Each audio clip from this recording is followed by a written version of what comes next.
সোমবার সকাল ঠিক ৮টায় রাজ্যের গণতান্ত্রিক প্রক্রিয়ার অন্যতম গুরুত্বপূর্ণ অধ্যায় ভোট গণনা শুরু হতেই যেন এক অন্য আবহ তৈরি হলো গোটা পশ্চিমবঙ্গে।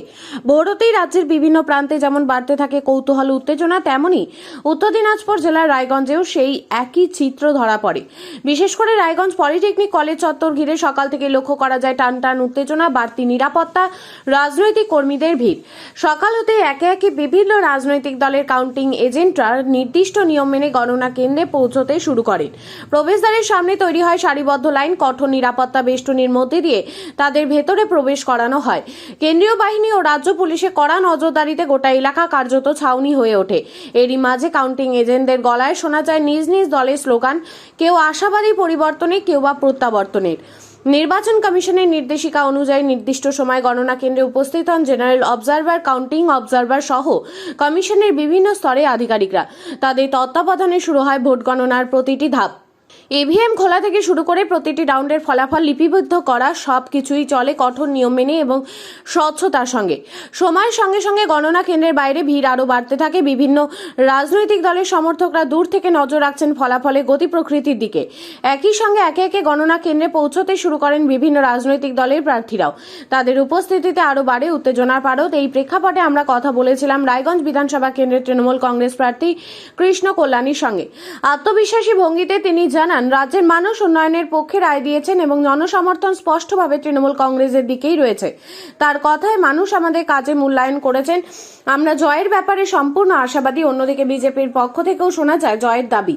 রায়গঞ্জে বিজেপি সাংসদ কার্তিক চন্দ্র পাল জানান, পশ্চিমবঙ্গের মানুষ পরিবর্তনের পক্ষে মত দিয়েছেন এবং বিজেপি প্রার্থীদের প্রতি তাদের সমর্থন স্পষ্ট। তার কথায়, মানুষ আমাদের আশীর্বাদ করেছেন, আমরা ভালো ফলের প্রত্যাশা করছি। সব মিলিয়ে ভোট গণনার দিনটি শুধু রাজনৈতিক দলের জন্য নয়, সাধারণ মানুষের কাছে অত্যন্ত তাৎপর্যপূর্ণ। কে গড়বে সরকার, কার হাতে যাবে শাসনের ভার, তারই উত্তর খুঁজতে এখন চোখ গোটা রাজ্যের মানুষের। রায়গঞ্জ পলিটেকনিক কলেজের গণনা কেন্দ্র সেই বৃহত্তর চিত্রেরই একটি গুরুত্বপূর্ণ অংশ, যেখানে প্রতিটি রাউন্ডের ফলাফলের সঙ্গে সঙ্গে বদলাচ্ছে রাজনৈতিক সমীকরণ, বাড়ছে উত্তেজনা, আর অপেক্ষা ক্রমশ পৌঁছচ্ছে চূড়ান্ত পরিণতির দিকে।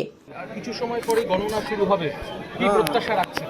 প্রত্যাশা, জনাদেশ তৃণমূল কংগ্রেসের সাথে রয়েছে, জনগণ তৃণমূল কংগ্রেসের পাশে রয়েছে।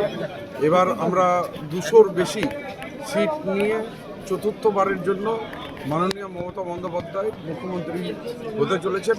যেমন যেমন সময় যাবে তেমন তেমন জিনিসটা পরিষ্কার হয়ে যাবে। আশা করি 1.5-2টার মধ্যে আপনারা জেনে নেবেন, আপনারা স্বীকার করে নেবেন যে মমতা বন্দ্যোপাধ্যায় চতুর্থবারের জন্য মুখ্যমন্ত্রী হতে যাচ্ছেন। আমাদের কার্যকর্তার মধ্যে যে উৎসাহ, যে উন্মাদনা রয়েছে, তারা যে সারা বছর মানুষের সাথে যোগাযোগ রেখে মানুষকে পরিষেবা দিয়েছেন। আমাদের মানবিক মুখ্যমন্ত্রী মমতা বন্দ্যোপাধ্যায় যে পশ্চিমবাংলার জনগণের জন্য যে কাজ করেছে, যেটা 100টার মতো প্রকল্প সাধারণ মানুষকে উপহার দিয়েছে, যেটাতে সরাসরি সাধারণ মানুষ উপকৃত হয়েছে, সেই ব্যবস্থাপনায় এবার চতুর্থবারের জন্য মাননীয় মমতা বন্দ্যোপাধ্যায় মুখ্যমন্ত্রী হতে চলেছেন।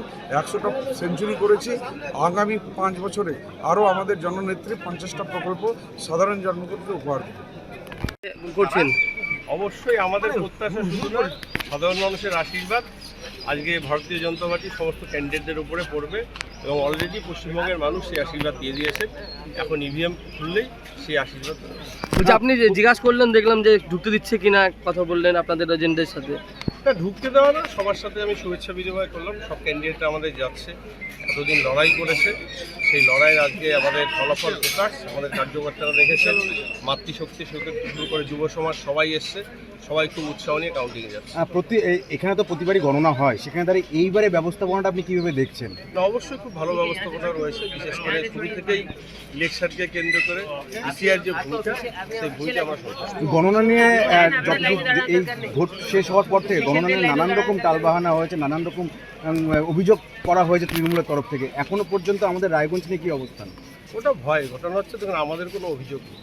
আমরা 2024-এও লড়েছি, এখানে আবার 26-এ লড়াই হচ্ছে, সবাই যাচ্ছে। দেখুন, আমাদের কোনো অভিযোগ নেই। আমরা জানি যেভাবে ইসিআর গাইডলাইন অনুযায়ী হচ্ছে, সেই গাইডলাইন অনুযায়ী আমরা ফ্রি অ্যান্ড ফেয়ার ইলেকশন পেয়েছি, ফ্রি অ্যান্ড ফেয়ার কাউন্টিং চাই।